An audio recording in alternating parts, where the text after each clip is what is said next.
এবছর মুহররমের রোজা 2024 সালে জুলাই মাসের 17 তারিখ। 17 তারিখ মুহররম মাসের 10 তারিখ হয়, জুলাইয়ের 17 তারিখ। তো মুহররমের 10 তারিখকে আশুরা বলা হয়। আর আশুরার রোজা 2টা রাখা উত্তম এবং এটাই নিয়ম। হয়তো 9 তারিখ 10 তারিখ, 9, 10 তারিখ, 11 তারিখ, 10 তারিখটাকে মাঝখানে রেখে আগে পরে একটা রোজা রেখে ফেলবেন। আর ইংরেজি মাস অনুযায়ী 16, 17 অথবা 17, 18। আর কেউ যদি নফল নামাজ পড়তে যান তাও পড়তে পারেন,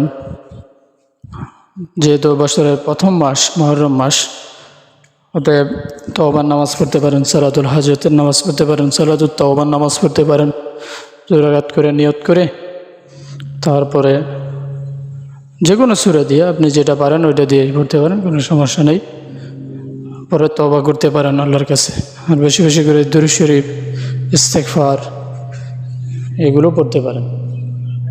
আরও কারো কিছু জানার থাকলে কমেন্ট করে জানাবেন, ইনশাআল্লাহ উত্তর দেওয়ার চেষ্টা করব।